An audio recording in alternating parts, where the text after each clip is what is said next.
তো বন্ধুরা, প্লে স্টোরে যে হিস্ট্রি লিস্ট আছে, হিস্ট্রি লিস্ট কী করে ডিলিট করা যায়? দেখতে পাচ্ছ তোমরা, আমি কী হিস্ট্রিতে সার্চ করেছি। দেখতে পাচ্ছ এগুলো আমি সার্চ করেছি, এই লিস্ট থেকে আমি ডিলিট করতে চাইছি। কীভাবে ডিলিট করবো? তা ফার্স্টে তোমার চলে যাবে হোম স্ক্রিনে। হোম স্ক্রিনে যাওয়ার পরে তোমরা দেখবে, ধরো প্লে স্টোর ক্লিক করে যাবে। ক্লিক করে যাওয়ার পরে অ্যাপস ক্লিক করবে। ক্লিক করার পরে তোমরা এখানে দেখতে পাবে স্টোরেজ, ডেটা স্টোরেজ, স্টোরেজে মারবে।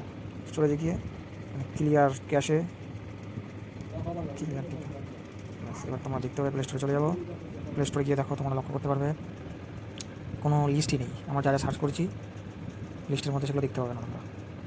দেখো লিস্টে কিছু শো করছে না, ঠিক আছে? এইভাবে তোমরা ক্লিয়ার করতে পারো প্লে স্টোরের সার্চ লিস্ট। তো যদি তোমাদের কোনো উপকারে লাগে তো তোমরা সাবস্ক্রাইব করে দিও, কারণ আমি প্রতিদিন না হলেও মাঝে মাঝে এই ধরনের ভিডিও আমি দিই। তোমাদের যদি কোনো রিকোয়েস্ট থাকে তো বলতে পারো।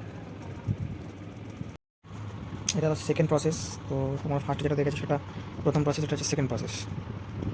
প্লে স্টোরের হিস্ট্রি লিস্ট যদি তোমরা ডিলিট করতে চাও, ক্লিয়ার করতে চাও, তাহলে এটা করতে হবে তোমাদের সেটিংয়ে যেতে হবে। সেটিংয়ে জেনারেলকে দেখতে পাচ্ছ অ্যাকাউন্ট অ্যান্ড ডিভাইস প্রেফারেন্স, এখানে আসার পরে তোমার নিচের দিকে স্ক্রল করলে দেখতে পাচ্ছ history, clear device search history. নিচে লেখা আছে remove searches that you have perform from this device. এটা মারলে ক্লিয়ার হিস্ট্রি। তো ক্লিয়ার হয়ে গেছে, আমার অলরেডি ক্লিয়ার ছিল, তাই তোমরা বুঝতে পারবে। তোমরা ট্রাই করে দেখতে পারো। আমার কোনো লিস্টে এখানে এগুলো হিস্ট্রি লিস্ট নয় এগুলো অ্যাকচুয়ালি, ঠিক আছে? তোমরা এটা ট্রাই করতে পারো, যেটা তোমাদের সুবিধা। তো যেটা তোমাদের সুবিধা হবে তোমরা সাবস্ক্রাইব করে দিও এরকম নতুন ভিডিও পেতে।